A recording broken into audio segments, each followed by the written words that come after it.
अस्सलाम वालेकुम बच्चों। आज की कहानी का नाम है अच्छा अम्माद। अम्माद एक बहुत प्यारा सा बच्चा था जो अपने वालिदैन के साथ शहर के एक खुशहाल इलाके में रहता था। वो छठी जमात में पढ़ता था। ये उन दिनों की बात है जब हमारे मुल्क में कोरोना वायरस की शिद्दत थी और इस बीमारी की खबर मिलते ही लोग खौफजदा हो जाते थे। ऐसे में हुकूमत ने इस वबाई मर्ज़ की वजह से तालीमी इदारे भी बंद कर रखे थे। अम्माद के लिए एक बड़ी तकलीफ़देह बात थी क्योंकि उसे अपना स्कूल, अपने दोस्त और खेलने का मैदान बहुत पसंद थे। लेकिन इस वबा की वजह से उसकी माँ ने सख्ती से उसे घर से निकलने पर भी पाबंदी लगा रखी थी। रशीदा बुआ, तुम्हारे बच्चों के स्कूल भी बंद हो गए ना? अम्माद ने फर्श पर पोछा लगाती हुई नौकरानी से पूछा।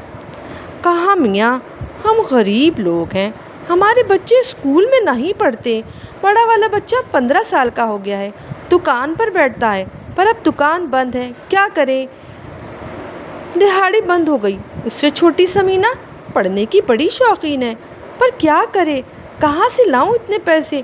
और छोटा वाला पप्पू, वो भी साइकिल की दुकान पे बैठता है, पर वो भी अब बंद हो गई। इसकी दहाड़ी भी मारी गई। रशीदा बुआ, वो तो बड़े छोटे बच्चे हैं, उन्हें पढ़ना चाहिए वो काम। अम्माद, चलो अपने रूम में चलो। अम्माद की अम्मी आ गईं और उन्होंने उसे आंखें दिखाईं। रशीदा बुआ, मुझे लगता है कि तुम्हें छुड़ाना पड़ेगा। अम्माद के पापा का कहना है कि अभी हमें तुम्हारे काम की ज़रूरत नहीं। पर बीबी जी, मुझे तो पैसों की बड़ी ज़रूरत है जी, मेरे बच्चे यतीम हैं। रशीदा बुआ घिघिया के कह रही थी। मैं तुम्हें कुछ पैसे दे दूँगी एडवांस में। वो बराबर वाले फ्लैट में हाशिम साहब ने भी मुझे एडवांस दिए, लेकिन अभी तक पूरे पैसे नहीं दिए। क्या तुम हाशिम साहब के घर काम कर रही हो? उनकी बहू और बेटों को तो कोरोना है। बस बस, तुम अभी काम बंद करो और जाओ अपने पैसे पकड़ो। अम्माद की अम्मी ने रशीदा बुआ को फ़ौरन ही काम से फारिग कर दिया। अम्माद अपने कमरे से ये सब सुन रहा था। उसे अपनी अम्मी की ये हरकत अच्छी ना लगी, पर खामोश रहा। कुछ दिनों बाद ही खबर मिली कि रशीदा बुआ कोरोना वबा की जद में आ गई हैं। उनके बच्चे भी बुखार में मुब्तला हैं। ना जाने रशीदा बुआ कैसे गुजारा कर रही होंगी। वो तो बहुत गरीब हैं, उनके पास तो खाने पीने के लिए पैसे भी नहीं होंगे। अम्माद सारी रात बेचैन रहा और रशीदा बुआ और उनके बच्चों के मुतालिक सोचता रहा। सुबह हुई तो किसी काम में दिल ही ना लगा।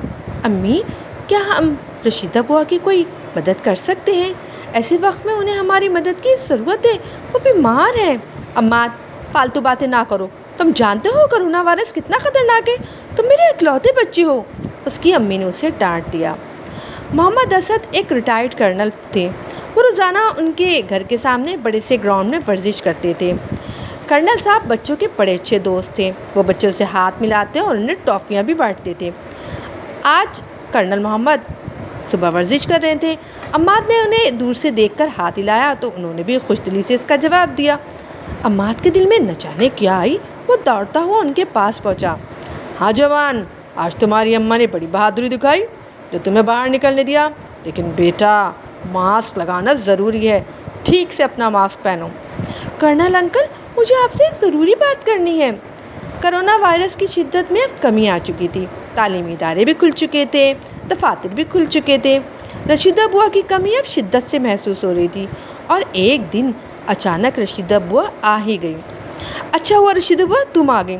सच है कि तुम्हारी जैसी अच्छे काम करने वाली पूरे मोहल्ले में नहीं। शुक्रिया बेगम साहिबा, सच है कि आपके बेटे अम्माद जैसा भी पूरे मोहल्ले में तो क्या पूरे शहर में नहीं। रशीदा बुआ की आंखें नमनाक थीं।